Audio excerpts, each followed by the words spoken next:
Assalamualaikum warahmatullahi wabarakatuh dan selamat pagi. Hari ini kita akan habiskan kita punya syllabus untuk semester ni.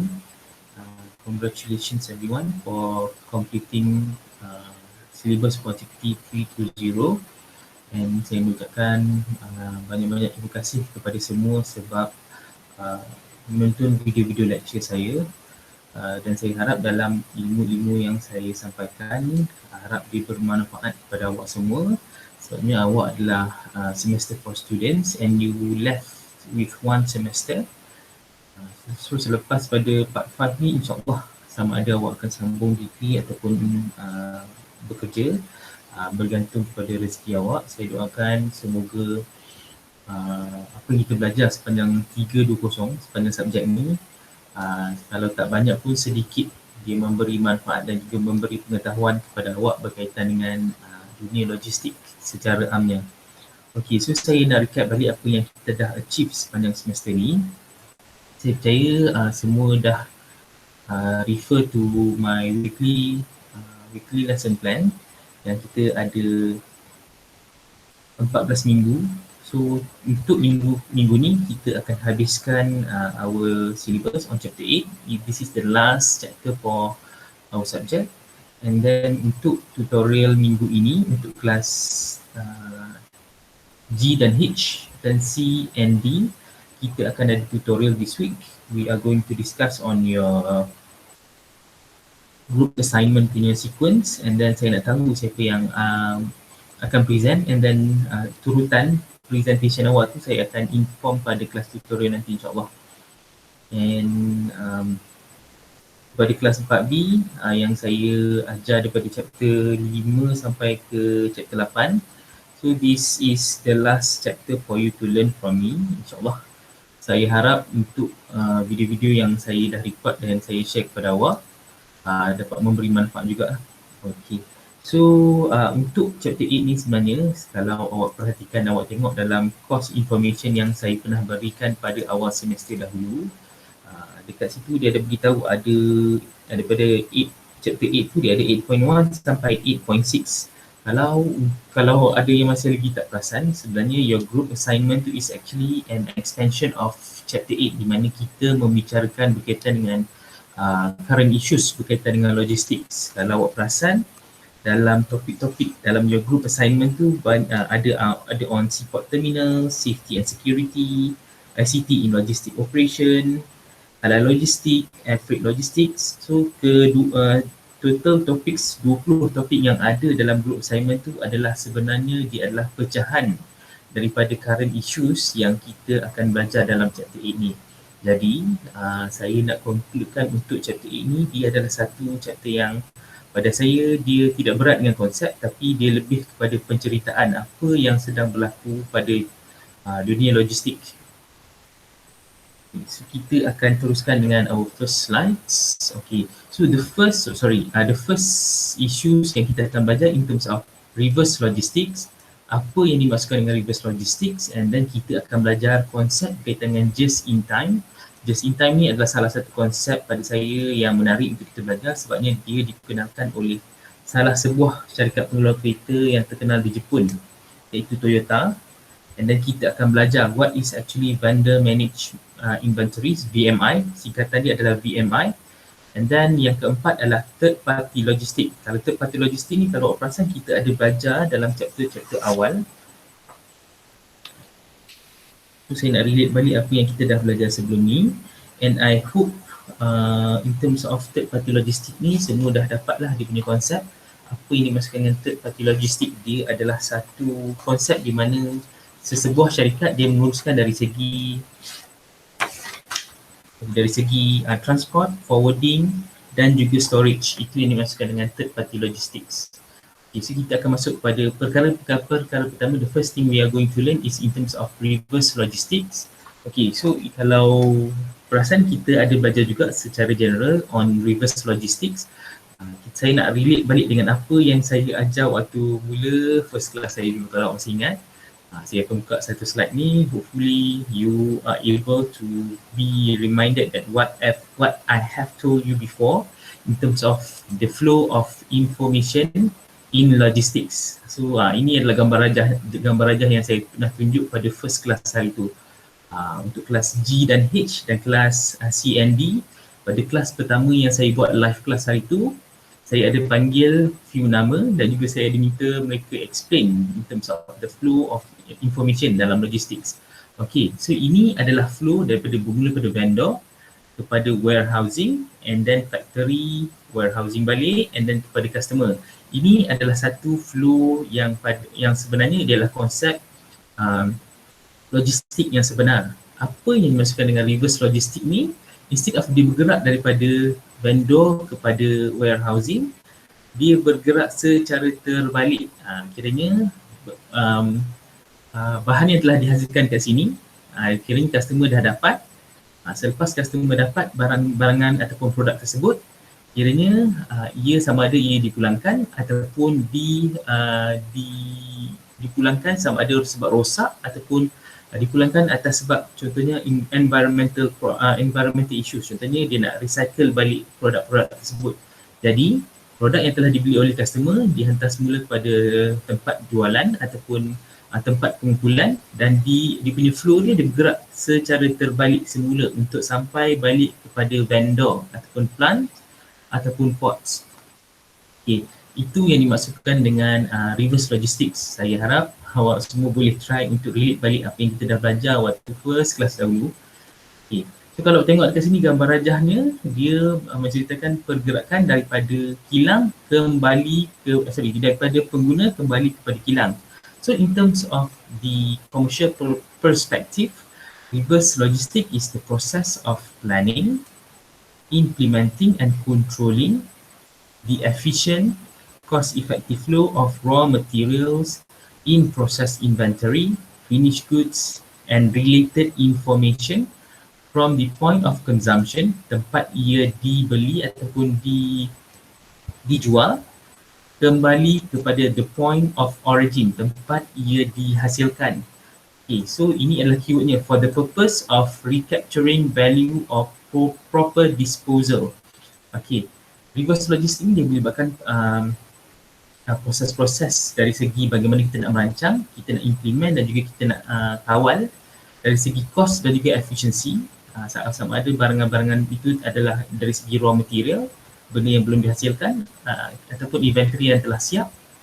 So benda yang telah sampai ke tangan pengguna itu, jika ada contohnya berlaku kerosakan ataupun ada defect pada produk tersebut, salah satu role of reverse logistic ni dia adalah untuk memastikan proper disposal. Maksudnya barangan tersebut, contohnya barangan yang rosak tersebut, contohnya kalau claim warranty, dihantar semula kepada penghasil ataupun producer. Jadi ia dibuang ataupun dijadikan satu waste yang boleh mengurangkan kerosakan terhadap alam sekitar, mengurangkan terhadap environmental issues lah. Ataupun dari salah satu lagi adalah dari segi recapturing value. Antara salah satu role of reverse logistic ni dia adalah nak memastikan produk yang dihasilkan, contohnya botol, kalau kita beli air dalam botol kaca tu, instead of kita buang, kita boleh jual semula kepada, contohnya kita jual kembali kepada tempat kita beli tu. So tempat yang kita beli air botol tersebut, dia boleh hantar semula kepada kilang, sama ada untuk purpose of penggunaan semula, dicuci balik and then dia gunakan semula untuk tujuan memastikan value tersebut dapat dihasilkan semula kepada produk tersebut. And then the goal of reverse logistics adalah in terms of to shift return, overstocked, end of life or obsolete assets from the normal flow yang saya tunjuk dulu tadi, kita belajar pada permulaan chapter, untuk subjek ni yang saya tunjuk gambar rajah tadi, of the business to an alternative destination to optimize their value and reduce possible risk. Okay. Saya nak tunjuk satu video yang menceritakan berkaitan dengan reverse logistic untuk memudahkan pemahaman anda semua. Sekejap saya akan tunjuk.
Okey, terima kasih kerana menonton.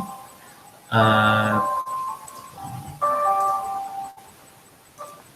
Itu adalah contoh reverse logistics di mana contohnya dia bagi tadi Arvin pengguna contohnya dia pembeli air minuman dalam botol, dia beli dalam satu karton contohnya. Setelah dia dah consume air tersebut, instead of dia buang merata-rata, dia kumpul dan dia menjual kembali kepada tempat dia membeli air tersebut dengan tujuan untuk proper disposal dan juga recapturing value ataupun dia nak hasilkan semula air botol tersebut dalam bentuk yang boleh dijual semula. Itu adalah dua purpose utama of reverse logistics yang membawa kita kepada next slide. Ada itu berkaitan dengan, so this is the reverse logistics activities. Dia ada 3 main activities bila kita membicarakan berkaitan dengan reverse logistics. The first one is handling of return merchandise. Apabila barangan yang rosak dipulangkan, saya bagi contohnya kalau saya beli barangan dekat e-platform contohnya, katalah saya beli laptop lah contohnya, saya beli laptop dekat Lazada contoh, and then bila laptop tersebut dihantar daripada kilang menggunakan GNT services, dia menggunakan GNT logistics. Apabila laptop yang saya order dekat Lazada tu sampai di tangan saya buka kotak, unfortunately saya buka laptop tersebut, katalah dia punya ada defect ataupun ada kerosakan pada laptop tersebut. So I need to return back the laptop in order for me to get a new one ataupun a replacement.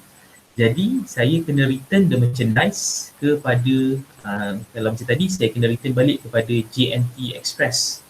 JNT akan uruskan penghantaran semula laptop yang rosak tersebut kepada, contohnya saya beli brand HP. Dia akan hantar semula kepada HP. HP akan check dan semak ada kerosakan yang berlaku, and then telah mendapat pengesahan, saya akan dapat semula produk gantian. Jadi produk yang rosak tersebut akan sama ada didispose ataupun dikitar semula. So this is the process in handling returned merchandise where it is due to damage ataupun seasonal inventory, resell via outlet or salvage of outdated products. Ada produk-produk yang dah outdated ataupun obsolete. Kadang-kadang dia ada setengah seller dia nak habiskan stok lama. Kadang benda tu dah tak boleh pakai, tapi ada setengah yang tidak jujur, so dia jual juga. Kita sebagai pengguna ada hak untuk return back the product ataupun barang-barang yang lama ni yang tak boleh guna, so that we need to claim back our warranty untuk dapatkan produk baru. And then the second activities in terms of recycling and reuse. Contoh macam video yang saya tunjukkan tadi, in terms of bagaimana kita nak mengitar semula botol air yang kita minum, botol air contohnya menggunakan kaca. Katalah kita beli minuman bergas. So instead of kita buang ke dalam tong sampah, kita kumpulkan dan kita return semula kepada sama ada penjual ataupun kita return back to the pusat kita semula, sebabnya dia boleh digunakan sebagai material reuse in terms of remanufacturing dan juga refurbish untuk penghasilan sesuatu produk yang lain. Kalau menggunakan, kalau macam kotak, dia boleh recycle untuk menjadi satu produk yang lain. Itu adalah aktiviti kedua dalam reverse logistics. Aktiviti yang ketiga adalah hazardous material disposition. Ini selalunya untuk produk-produk elektronik ataupun produk-produk yang mudah terbakar. Saya bagi contoh, kalau contohnya macam handphone lama, kalau kita tak boleh dispose dalam tong sampah seperti biasa, kita kena sama ada kita kena kontak pihak yang menguruskan tempat-tempat yang menguruskan recycle of electronic devices. Sebabnya dari segi in terms of handling devices ni, dia ada mengambil kira part-part tu mudah terbakar. Contohnya macam bateri, katalah saya ada satu handphone lama yang saya tak gunakan, instead of saya buang dalam tong sampah, saya kena pastikan ia dihantar dan diuruskan oleh pihak yang berkaitan bagi memastikan dia tidak meletup, tidak memberi satu problem kepada orang lain.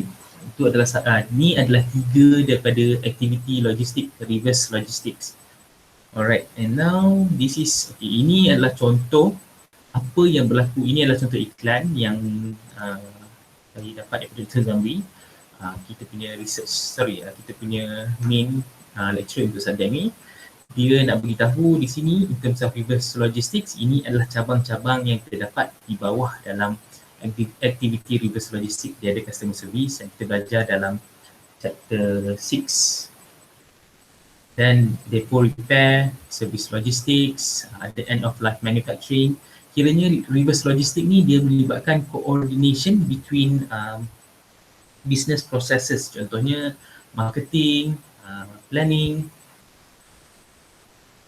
Okay, so this is the process of reverse logistics. It includes 3 steps.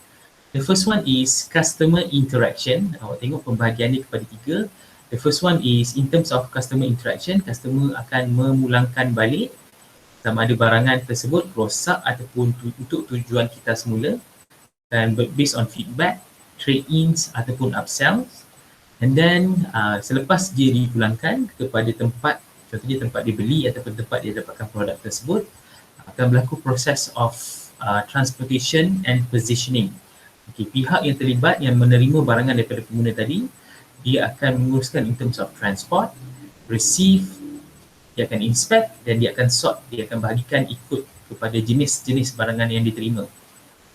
Okay, so dalam proses ni dia bertujuan untuk reduce transportation costs in terms of consolidation and relocation of additional use, and then time sensitive decision. Ini berkaitan dengan warranties. Kalau ada produk yang ada defects ataupun kerosakan, dia melibatkan tuntutan warranty. Okay, so setelah proses-proses dekat step kedua ni lengkap, dia akan sampai kepada tempat dia akan diterima, jadi tempat pengeluar ataupun tempat penghasil, producer, which is in terms of value redemption. This is based on revenue opportunity and asset based supplement. Dekat sini dia akan pecah kepada 4 jenis kegunaan, iaitu sama ada dia nak resell ataupun dia nak recycle ataupun nak scrap. Scrap ni dia nak buang terus, tak pakai dah, ataupun dan lain-lain. Ada rule yang lain yang melibatkan contohnya macam instead of dia nak buang, dia boleh simpan jadi satu produk yang lain contohnya. Alright, ini adalah data pada saya, data yang agak lama pada tahun 1998, boleh untuk baca. This is untuk awak punya pemahaman sahaja. Tapi in terms of dia punya validity, saya rasa sebab 1998 dah lebih pada 20 tahun data ni kalau awak tengok kat sini. Okay.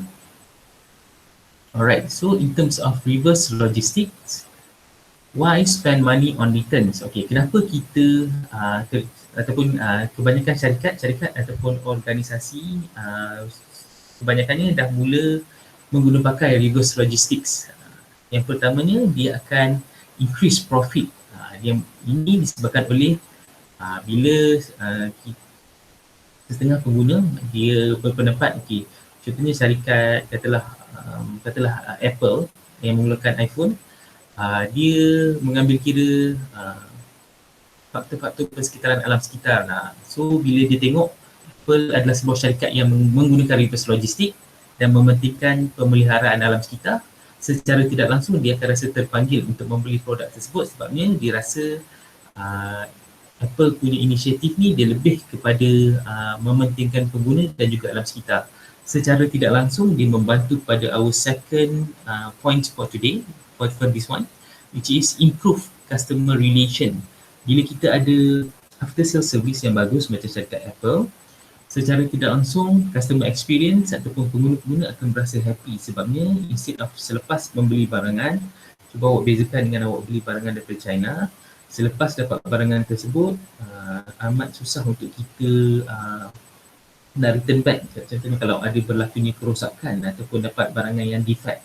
Jadi berbanding dengan syarikat-syarikat yang daripada China, Apple adalah salah satu contoh syarikat yang bagus sebabnya dia mengambil kira customer relation. Contohnya kalau ada kes-kes kerosakan, Apple adalah salah satu syarikat yang sangat menitik beratkan dari segi return ataupun reverse logistics ni. And then the third one is in terms of compliance with government government regulation.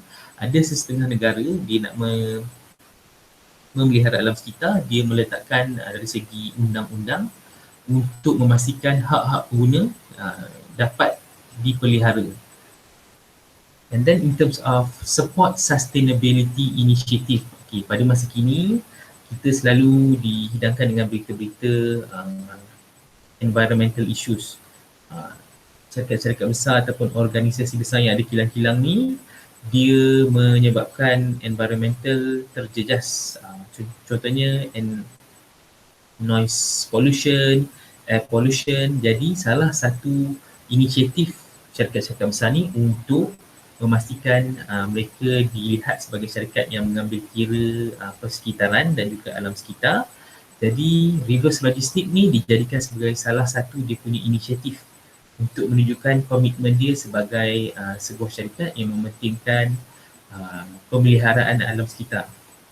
And then the fifth reason is in terms of avoid risk and debt. Alright, so this is the challenges in terms of reverse logistics. The first one in terms of retailer and manufacturer conflict, inefficiency that lengthen the time for processing returns. Ini disebabkan oleh hubungan di antara retailer dengan manufacturer. Bila adanya inefficiency, bila ada pihak yang tidak bekerja dengan secara efisien, dia akan memanjangkan tempoh reverse logistik ni. Secara tidak langsung, dia akan menyebabkan in terms of condition of the item, value of the items and timeliness of response. Bila ada pihak, so untuk pemahaman awak, reverse logistik ni dia melibatkan coordination between banyak pihak. Jadi jika ada salah satu pihak yang tidak efisien ataupun tidak efektif, secara tidak langsung dia akan mengganggu proses reverse logistik ni. Bila dia mengganggu, dia tidak dapat berlangsung dengan smooth. Which is, it brings us to this point where to develop a working partnership to derive mutual benefits. Kiranya kita kena pastikan setiap pihak yang terlibat dalam reverse logistics ni dia memberikan kerjasama yang paling baik, sebabnya kita nak pastikan coordination between all parties involved in terms of reverse logistics.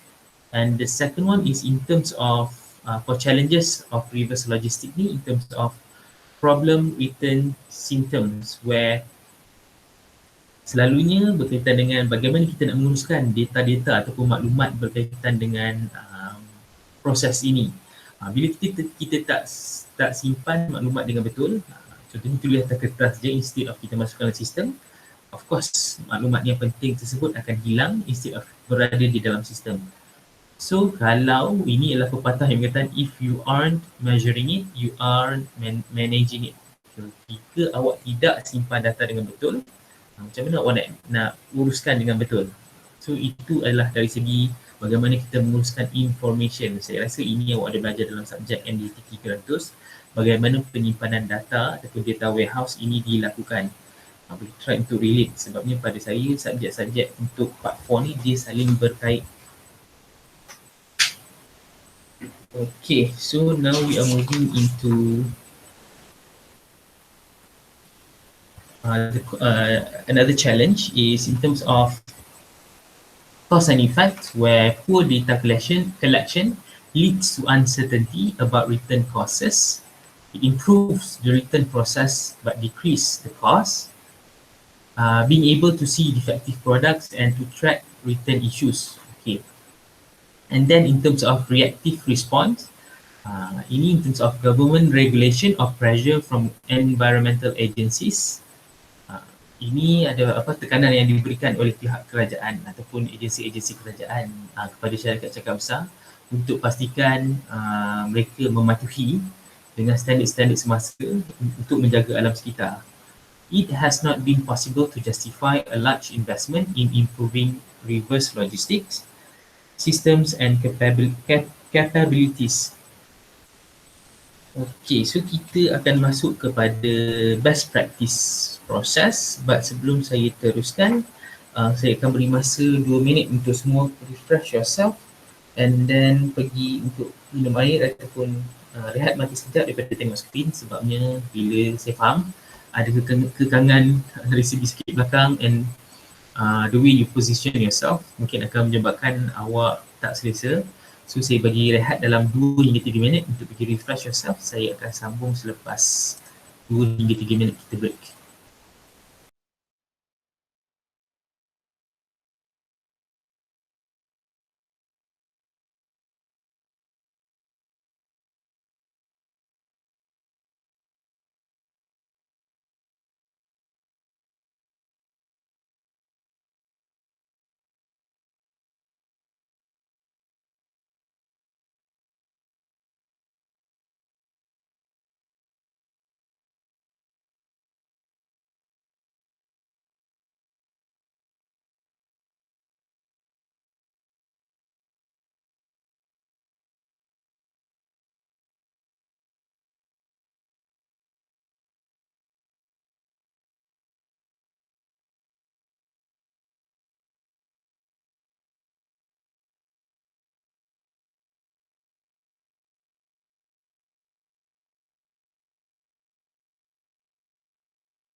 Okay, terima kasih kerana masih lagi menonton, and kita akan teruskan dengan reverse logistics punya best practices yang diamalkan dekat warehouse. Awak boleh baca berkaitan dengan bagaimana reverse logistics ni digunakan dalam warehouse. This is very straightforward. And then in terms of data collection flow, kalau awak ingat lagi video-video yang saya pernah tunjukkan, saya pernah share dekat dalam classroom. Saya ambil pada YouTube bagaimana penggunaan handheld scanners. Ini kita belajar dalam material handling. Yang contohnya macam yang selalu scan barcode tu, itu adalah handheld scanners digunakan. Ia adalah salah satu material handling dalam proses-proses reverse logistics. And then penggunaan WMS. WMS adalah Warehouse Management System. Pun saya ada explain sebelum ni dalam chapter warehousing. penggunaan sistem. Sistem ni digunakan dalam reverse logistik juga.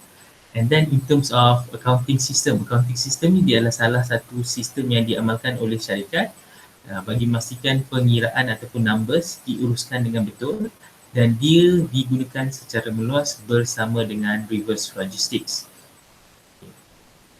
Now we are moving into the next subtopic, iaitu in terms of just in time. Just in time ni dia sangat menarik sebabnya dia adalah salah satu konsep yang diperkenalkan oleh syarikat Toyota, syarikat pengeluar kereta daripada Jepun. Pada saya ni adalah salah satu konsep yang menarik sebabnya dia instead of pemahaman berkaitan dengan sebelum ni, mungkin kebanyakan industri dia menggunakan just in case ataupun satu konsep di mana mereka sentiasa merasakan akan berlakunya sesuatu, contohnya macam peningkatan ataupun peningkatan terhadap sesuatu demand terhadap sesuatu barangan akan meningkat secara mendadak. Jadi pengeluar akan keluarkan barangan tersebut secara berlebihan untuk memastikan just in case berlakunya permintaan terhadap barangan tersebut. Tetapi pemahaman berkaitan dengan just in case ni selalunya dia membawa kerugian sebab dia tidak memastikan efisiensi ataupun bilangan yang dikeluarkan tu memenuhi secara tepat permintaan pelanggan. Kadang-kadang dia terlalu lebih, dia dihasilkan secara berlebihan menyebabkan kerugian. Okay, just in time ni it uses a system approach to develop and operate a manufacturing system. It organizes the production process so that parts are available when they are needed. Ini keyword dia. Parts are available when they are needed. A method for optimizing process that involve continual reduction of waste. Saya bagi contoh yang paling mudah. Okay, katakanlah dalam penghasilan kereta Toyota, katalah dia nak hasilkan hari ini untuk kilang yang berada di contohnya dekat Nilai contohnya. Kilang Toyota hari ini nak hasilkan 10,000 kereta. Tetapi untuk hasilkan 10,000 kereta tu, dia kena dapatkan parts ataupun komponen-komponen kereta daripada pengeluar-pengeluar ataupun pengeluar cermin. Dia perlukan 10,000 cermin untuk 10,000 kereta. Katalah tidak menggunakan konsep just in time ni, dia kata okey, katalah cermin tersebut kenalah order pada jumlah yang ekstra sikit, just in case kalau ada berlakunya pecah ataupun kerosakan. Tetapi just in time ni dia menggalakkan kalau 10,000 kereta akan dihasilkan, cermin yang akan diorder adalah 10,000 juga. Dia tidak order ekstra ataupun dia adalah satu konsep di mana kita akan minta ataupun kita akan gunakan apabila kita akan gunakan mengikut sukatan ataupun kuantiti yang bertepatan. Saya akan tunjuk contoh berkaitan dengan just in time untuk memudahkan pemahaman awak.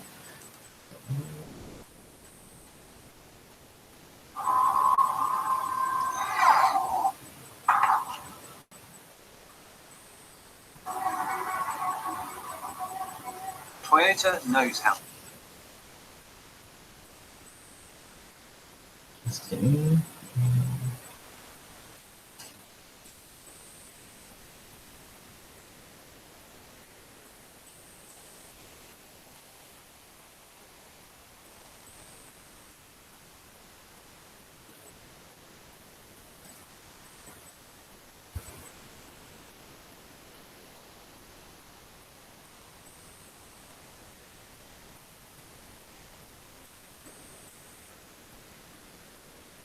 I'm Alex Berman, and you're watching Selling Breakdown. Whenever you buy a complex piece of equipment, such as a TV or a car, do you ever wonder how exactly it all came together? Well, ever since the Industrial Revolution, that how has been a vital question for many businesses. Today we're going to look at how in post-war Japan, Toyota helped to create one of the smartest production systems that we have, named Just in Time. We'll look at how it works and how you can apply the philosophy and practices to many other areas of your business.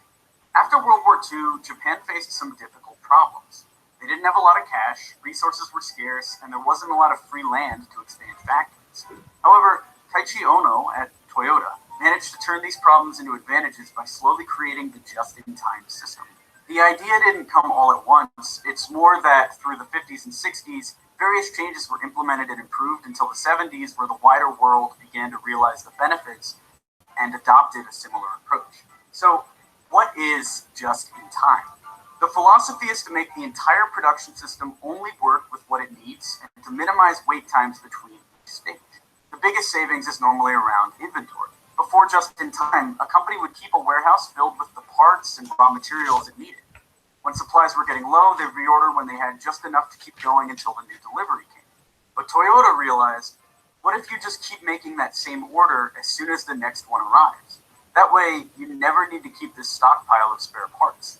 The cost savings were huge since warehousing is seriously expensive.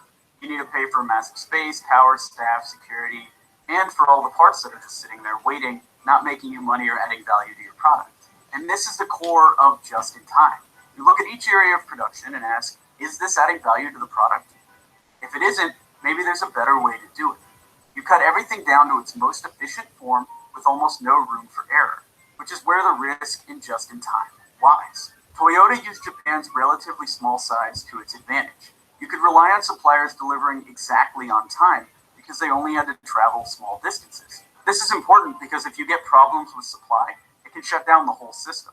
But it's normally worth the risk because the savings are huge on inventory and staff costs. More than this, though, you're forced to create a working philosophy that there's no room for error. You don't have spare parts or spare time, so you have to make sure everything functions perfectly. Often, efficiency comes at the cost of quality, but not in this case. In just-in-time, you're forced into quality in order to be efficient. That's why it's applicable to many other areas of business. The best way to think about it is if we simplify everything to two approaches, just-in-time and just-in-case. With just-in-case, you're trying to minimize risk by always giving yourself a buffer. You'll carry extra stock so you can swap out faulty items. You'll overstaff certain areas because they've occasionally had too much work to deal with. You'll support a service that just a few customers ask for. With just-in-time, you don't simply cut these areas and cross your fingers that nothing bad happens. No, you work out how you can avoid them happening in the first place. Because this is money that's wasted unless a bad thing happens, you're effectively investing in mistakes. Better quality control means staff can trust the stock that they have so they don't need a backup. As for workloads, the only reason one department is hit by a workload that they can't handle is because there's not enough visibility between departments. If your sales team know the capacity of production and its current status, then they won't put in an order that can't be filled. And as for offering a service with limited customer appeal, well, maybe you cut it out completely, or you just find a way to merge it with other services so the resources it requires are absolutely minimal. When done well, the just-in-time philosophy should be good for morale too, because the whole point of it is telling your staff, I'm trusting you to perform consistently. And I think most of us respond well to that kind of respect. Want to learn more about business theory? Okay. Terima kasih kerana menonton. Kita akan teruskan dengan just-in-time. So, saya harap video tadi dapat menjelaskan sedikit sebanyak berkaitan dengan just-in-time. Saya nak relatekan balik dengan apa yang kita belajar dalam chapter 3 berkaitan dengan inventory management. Bagaimana saya pernah experience sebelum ni in terms of bagaimana barangan tersebut dikeluarkan ataupun dimasukkan kepada in terms of our inventory, dan pengurusan tersebut, inventory tersebut diuruskan secara efisien. Okay, so this is the concept definition where just-in-time is a strategy for inventory management. Keyword dia adalah inventory management. Relate balik dengan apa yang kita belajar dalam chapter 3, in which raw materials and components are delivered from the vendor or supplier immediately before they are needed in the manufacturing process. Kiranya just-in-time ni bila nak guna baru kita dapatkan. Kiranya kita tidak simpan ataupun kita tidak ambil dalam kuantiti yang berlebihan. So salah satu contohnya, ini pun saya dah ada juga dalam chapter 3 berkaitan dengan push and pull system in logistics. Where pull driven inventory system in which material, parts, sub-assemblies and support items are delivered just when needed and neither sooner or later. Kiranya dia diberikan ataupun dihantar ketika ia diperlukan. So instead of dilambatkan ataupun dihantar secara berlebihan, Barang-barang mentah ataupun parts ni dihantar apabila ia diperlukan dalam kuantiti ia diperlukan sahaja. So just in time inventory philosophy regards inventory as a unit of cost and a vehicle of which of capital. Which brings us to the next one, which is the central themes surrounding just in time. Okay, bila every time katalah awak jumpa soalan berkaitan dengan just in time ni dalam exam, bear in mind that this is the three central themes. Dia melibatkan tiga perkara. Just in time ni dia nak memastikan simplicity, quality dan juga elimination of waste. So kenapa kita menggunakan JIT ni?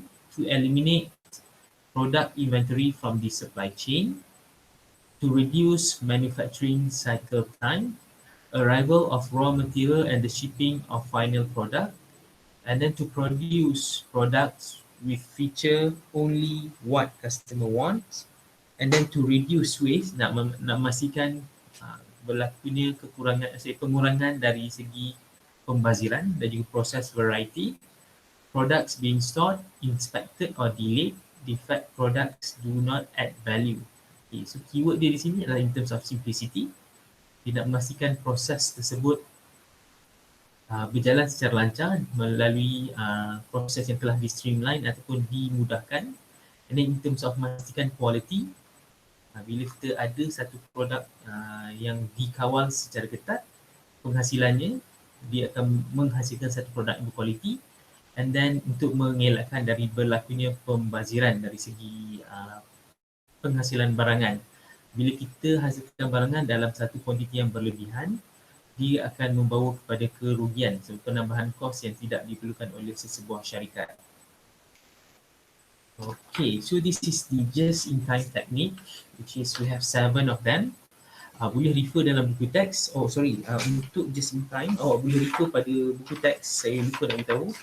Buku teks, kalau awak masih ingat buku teks soft copy yang saya bagi pada awal semester dahulu, cuba check balik dalam Google Classroom. Okay, buku teks tersebut buka page 197. Dekat situ dia ada in detail penerangan berkaitan dengan just in time punya konsep dan juga dia punya teknik.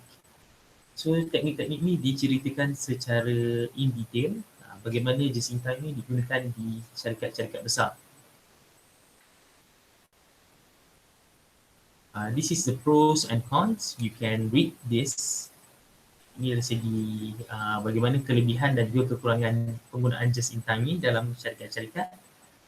And then, okay, ini adalah a real world example, contoh dalam dunia sebenar. Macam saya katakan tadi, Toyota adalah pelopor daripada konsep just in time ni. Dia adalah syarikat pertama yang mengeluarkan konsep just in time ni dalam diorang punya production.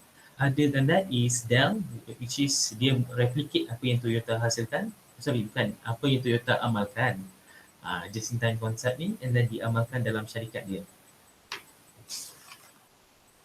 Okay, so kita dah cover 2 things, just in time dan juga reverse logistics, and now we are moving to the next one, which is third party logistic, ataupun kata ringkasnya adalah 3PL, third party logistic company.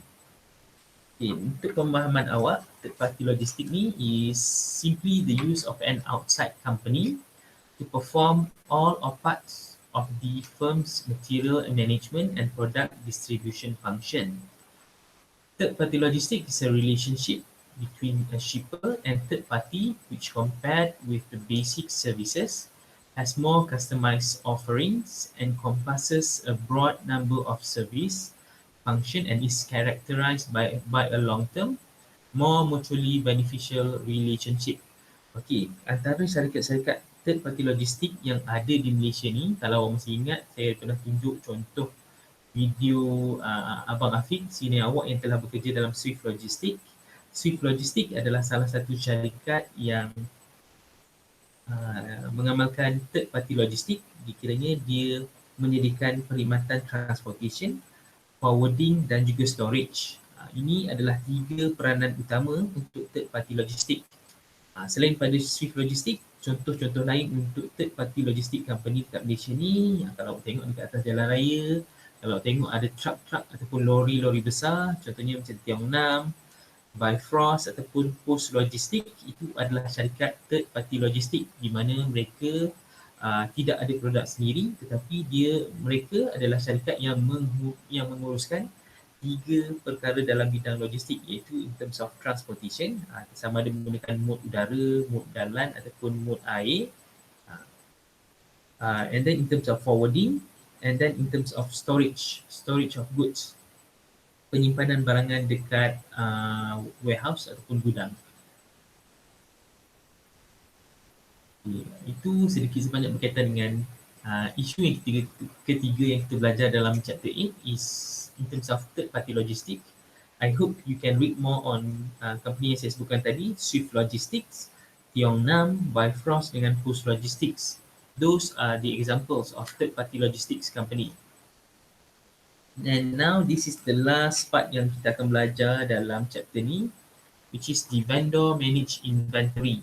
Okay, apa yang dimaksudkan dengan vendor managed inventory, VMI ni? It's a means of optimizing supply chain performance in which the manufacturer is responsible for maintaining the distributor's inventory levels. The manufacturer has access to the distributor inventory data and is responsible for generating purchase order. Okay, VMI ni dia adalah satu pengurusan ataupun pengurusan inventory di mana dia menghubungkan di antara pengeluar, manufacturer dan juga distributor. Saya ambil contoh, katalah saya ambil contoh antara Tesco dan juga Gardenia. Katalah Gardenia. Okay. Tesco dia ada satu sistem di mana katalah dia menerima 100 roti pada hari Ahad. Jadi dia letakkan dekat dia punya rack dekat dalam store Tesco tu. Kita masuk, kita ambil. So dekat situ dia dah daripada 100 roti yang dihasilkan dan dijual, kita ambil satu, dia tinggal 99. Kalau dekat overseas untuk Amazon, salah satu contoh yang saya pernah tunjuk dalam video sebelum ni, saya ada post. Amazon adalah salah satu, kalau tengok awak boleh cari dekat YouTube Amazon Go, dia menggunakan VMI ni. Contohnya dalam saya contoh Tesco, dia adalah tempatkan 100 bungkus roti dan dekat rack tu dia ada satu sensor. Contohnya bila kita tarik daripada rack tersebut satu roti dekat dalam vendor manage inventory system ni, dia akan generate dekat Gardenia akan dapat dekat Tesco Seri Alam contohnya 100 roti yang telah dipasarkan, kiranya yang telah dijual adalah 50. Jadi manufacturer iaitu Gardenia, dia ada data kata 50 roti telah dijual. Jadi untuk memastikan stok ataupun bekalan roti tidak putus, mereka akan hasilkan another 50 untuk dihantar kepada Tesco. Kiranya manufacturer dan juga distributor, dia ada hubungan dan in terms of data management. This is a comparison between two business model. Kalau typical selalunya, when a distributor needs product, they place an order against a manufacturer. And then the distributor is in total control of timing and size of the order being placed. Ini secara traditionally lah. Tapi bila menggunakan VMI business model, dia menggunakan penggunaan teknologi secara tidak langsung. Contohnya macam EDI, Electronic Data Interchange, ataupun dia menggunakan internet. Bila data-data ini dihubungkan di antara manufacturer dan juga distributor, secara tidak langsung dia dapat memastikan pengurusan inventory dengan lebih berkesan. The manufacturer can view every item that distributor carries as well as through point of sale data. Manufacturer is responsible for creating and maintaining the inventory plan. Under VMI, manufacturer generates the order, not the distributor. Saya explain tadi, bila kita menggunakan sistem, dekat rack tu dia ada sensor, dia akan mengira jumlah produk yang telah dijual. Jadi data tersebut akan dihantar melalui sistem kepada pihak pengeluar. So pihak pengeluar, dia akan dapat data, pada hari ini 50 buah atau 50 bungkus roti 50 bungkus roti telah dijual. So this is the benefits of VMI. You can read. And then comparison between distributor and manufacturer. Ini pun awak boleh baca juga. And please refer to the textbook as well, berkaitan dengan distributor and manufacturer. Okay, so untuk chapter ini, macam saya kata tadi, dia sangat simple. Dia lebih kepada pemahaman awak berkaitan dengan 4 perkara, 4 issues yang berlaku dalam bidang logistik. Okay, so saya nak relate balik dengan your group assignment. Group assignment is an extension of chapter 8 sebabnya every group akan present. So saya harap waktu presentation nanti semua dapat beri perhatian lah, give your full attention sebabnya apa yang dikongsikan dengan kelas adalah information menarik berkaitan dengan cabang-cabang logistik. Ada yang akan menceritakan berkaitan dengan private and public warehouse, halal logistik. Benda-benda ni adalah isu-isu yang terkandung dalam current issues. Jadi saya galakkan semua untuk kalau boleh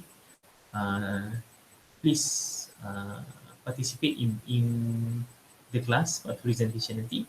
Kita akan belajar banyak benda baru. Saya pun akan belajar banyak benda baru. Yang paling saya tak sabar sekali nak tengok berkaitan dengan apa tu tadi? Emergency dengan humanitarian logistik. Pada saya ini adalah satu perkara baru yang saya kurang pendedahan. So I'm looking forward for one of this topic as well. Okay, so untuk chapter 8 kita dah, Alhamdulillah kita dah cover. And I hope even though kita belajar secara ODL, kalau ada apa-apa yang tak faham, kita boleh belajar balik waktu revision week nanti, minggu ke-14. Saya akan buat satu session untuk kelas dan juga tutorial. Kita akan buat ulang kaji sama-sama. Kalau ada sebarang soalan, boleh tanya pada minggu ke-14 tu nanti, insyaAllah. Dan saya ucapkan terima kasih kepada semua. Alhamdulillah untuk 320 ni kita dah tamat, dan saya harap ilmu yang saya sampaikan ni ada manfaat kepada anda semua. Dan saya minta maaf kalau ada salah dan silap sepanjang saya mengajar. Kalau saya tersalah cakap ataupun tersalah bagi contoh, harap maafkan. InsyaAllah kalau next semester kita jumpa lagi, saya akan improve, InsyaAllah. Dan saya harap everyone can score this subject, semua boleh dapat A, insyaAllah. So saya harap even though kita belajar dalam tempoh PKP, sekarang ni total lockdown pula, saya harap semua jangan putus asa and keep on checking with your friends sama dia orang okey ke, mungkin ada yang lost ataupun missing in action. Cepat-cepat cuba tarik kawan awak balik untuk right on track, sebabnya kita ada few weeks saja lagi untuk kita belajar, and then kita akan ada final assessment. So saya tamatkan saya punya session hari ini. Terima kasih banyak-banyak kerana menonton video saya, dan jangan lupa your attendance in new future. Assalamualaikum. Stay safe and take care.